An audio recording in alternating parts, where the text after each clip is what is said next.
इन सब को हमारे अरुणाचल प्रदेश की सरकार या भारत सरकार की ओर से कुछ सुविधाएं दिया जाता है क्या? क्या अभी तक किसी को मिला है क्या?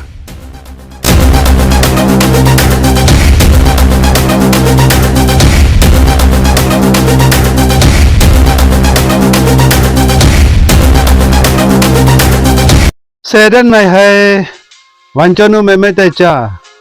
नमस्कार, वांचो मेरा यूट्यूब चैनल पे आप सभी का स्वागत करते हैं।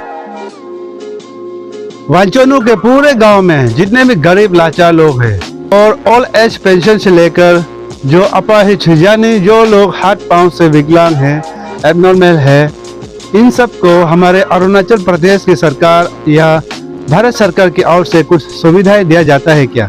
क्या अभी तक किसी को मिला है क्या? जो कि केंद्र सरकार की ओर से इन सब के लिए एक सुविधाएं दी जाती है। पर हमारे यहाँ बहुत से लोग ऐसे हैं जो इन सब चीज़ों के बारे में थोड़ी सी भी जानकारी नहीं है, कुछ भी थोड़ी से भी सुविधाएं नहीं मिला है, कुछ भी लाभ अभी तक उठा नहीं पाया है। कमेंट करके बताना, नहीं तो हमको झूठा समझेंगे, हमें गलत कहेंगे, हमें भरोसा नहीं करेंगे, विश्वास नहीं करेंगे। जो बड़े बड़े नेताएं, बड़े बड़े ऑफिसर, बड़े बड़े दफ्तर पे एसी पे आराम से बैठकर ऑफिस ड्यूटी के नाम पे दिन गुजरने वाले लोग भरोसा नहीं करेंगे। इनमें से कुछ लोग कागज, ढेर सारे डॉक्यूमेंट्स जो गवर्नमेंट मांगी जाती है पूरे बनवा नहीं पाते। कुछ लोग पूरे डॉक्यूमेंट सबमिट करके भी सरकार यानी गवर्नमेंट और अरुणाचल प्रदेश सुनने को तैयार नहीं, सुविधाएं देने को तैयार नहीं। कई सारे बुजुर्ग, माँ बाप, गरीब लाचार राह देख देख कर गुजर चुके हैं कि मेरे पेंशन, ओल्ड एज पेंशन आएंगे। गवर्नमेंट की तरफ से दिए गए सुविधाएं मरने से पहले एक बार मुंह मीठा कर जाएंगे, मगर नहीं। बेचारे अभी भी कितने लोग इंतजार कर रहे होंगे, कितने लोग इन सब से अनजान रहे होंगे कि ऐसे भी सुविधाएं मिल सकती है। हमारे लोंगडिंग जिले में पूरे वांचो गांव में कम से कम 135-140 लगभग गांव होंगे, अंदाज एग्जैक्टली मुझे पता नहीं है, लेकिन 135-140 गांव होंगे पूरे लोंगडिंग जिले में। और हर एक गांव में कई बुजुर्ग माँ बाप हैं और कई सारे अपाहिज विकलांग लोग हैं। हर गांव में है, प्रत्येक गांव में 2-4 लोग जरूर होंगे। और उन सब को अभी तक गवर्नमेंट ऑफ अरुणाचल प्रदेश की ओर से कुछ भी सुविधाएं नहीं मिला है। किस किस गांव पे विकलांग अपाहिज लोग है, कितने हैं, कमेंट पे जरूर बताइए। और किस किस गांव पे नहीं है, कमेंट पे जरूर बताइए। नहीं तो गवर्नमेंट ऑफ अरुणाचल प्रदेश को पता नहीं चलेगा और भरोसा नहीं करेगा, पता नहीं लगेगा। और बड़े बड़े नेताएं, बड़े बड़े अफसर, वो सब ही तो है जो इन सभी को जो सुविधाएं दिला सकता है। लेकिन नहीं, बड़े बड़े बंगले, बड़े बड़े कार लेकर घूमते हैं, पब्लिक जनता, आम जनता के बीच बड़े बड़े भाषण करते हैं। सिर्फ सड़कें बनाने से नहीं होगा, सिर्फ आप एजुकेशन लाइन पे ध्यान देने से नहीं होगा, सिर्फ आप कौन से कॉलोनी पे, कौन से गांव पे रोड बनाए जाए, कहाँ पे क्या किया जाए, ये सब सिर्फ डेवलपमेंट को लेकर सोचने से नहीं होगा। कम से कम इन सब चीज़ों के बारे में भी गौर कीजिए। ये सभी तो है जो जनरल जो गांव की पब्लिक जनता, आम जनता के जो मेन सुविधा है। अगर जो पब्लिक लीडर, अगर नेताएं सोसाइटी के लिए सच का दिल से काम करना चाहते हैं ना, तो सबसे पहले ये सब काम कर रही है। ये जरूरी है। बड़े बड़े कंस्ट्रक्शन का काम, बड़े बड़े स्कीम, करोड़ों का स्कीम लाने से सिर्फ नहीं होगा, उसमें से तो सिर्फ आपका फायदा होता है। चलना किसको है रोड पे? आपको है, बड़े बड़े लोग को है, क्योंकि गरीब लोग तो गाड़ी खरीद नहीं सकते। ऊपर से जो काम स्कीम है उसमें से आपको कमीशन मिलता है। ऊपर से कॉन्ट्रैक्ट कौन करेगा? काम बड़े बड़े लोग ही करेगा, पैसे वाले। तो सोचिए इसमें से पब्लिक का, आम जनता का कुछ भी फायदा नहीं है।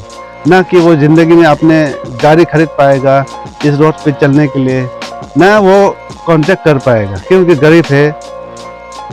इसीलिए आम जनता जो रेल गांव में जो माँ बाप बूढ़े लोग बैठे हैं, जो विकलांग, जो अपाहिज लोग रहते हैं, इन सब के सुविधा के लिए सबसे पहले काम करिए।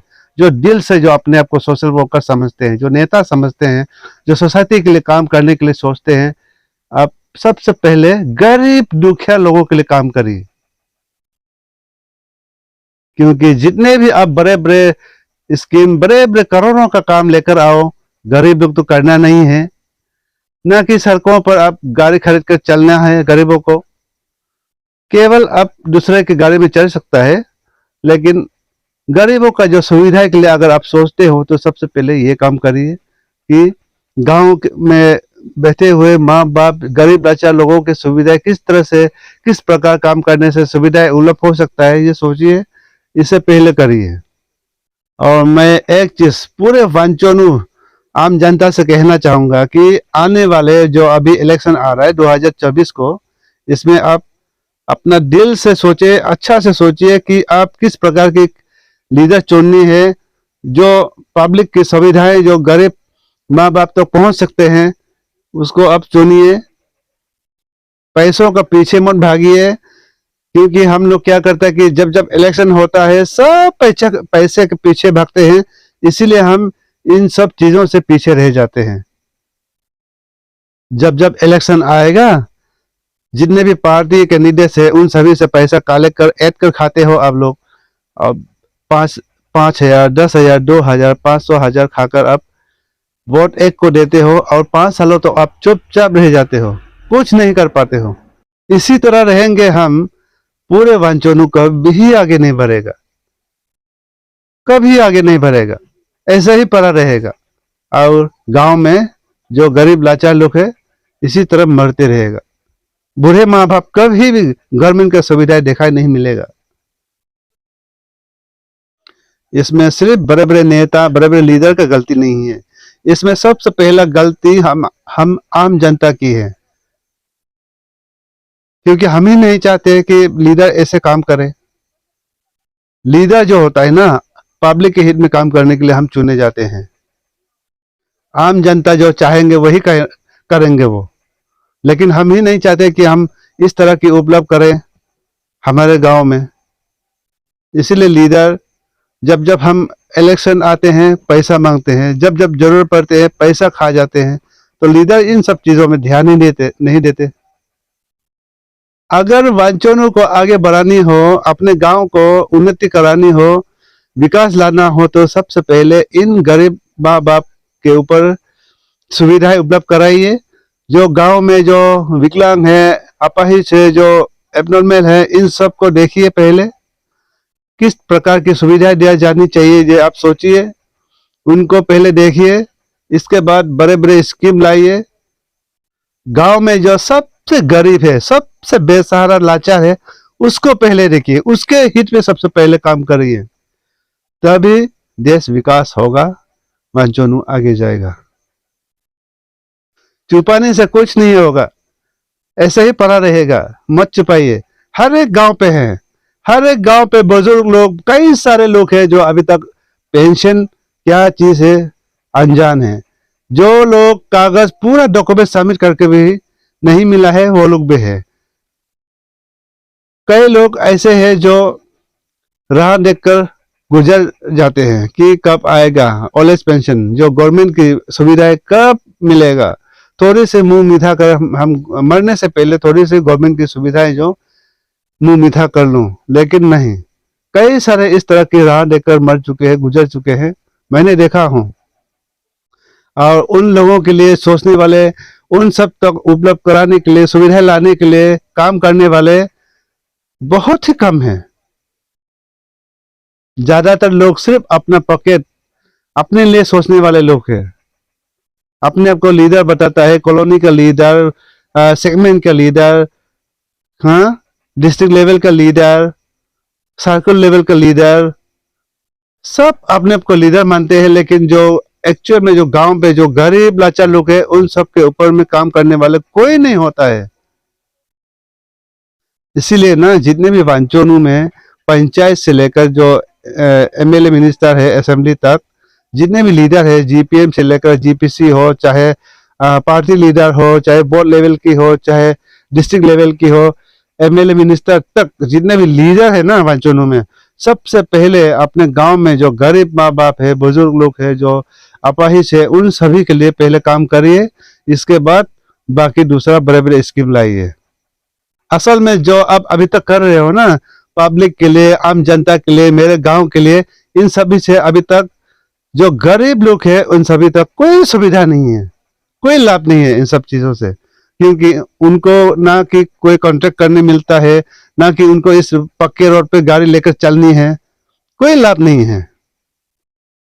इसीलिए पहले जो ओल्ड एज पेंशन और जो गरीब लाचार है और जो विकलांग है, इन सब के लिए, उन सब के सुविधा के लिए पहले काम करिए, तभी वांचोनू आगे जाएगा। और इसी तरह हम जो गांव पे जो रियलिटी में जो गरीब लाचार लोग है, जो बुजुर्ग माँ बाप है, इन लोगों की सुविधाएं के लिए जो मिलना चाहिए सरकार से, जो नहीं मिल पा रहा है, इन सब चीज़ों के ऊपर हम खुलासा करते रहेंगे। सो आज के वीडियो यही ख़त्म करते हैं। फिर मिलेंगे नए दिन नए खबरों के साथ। तब तक के लिए इंतजार बने रहिए।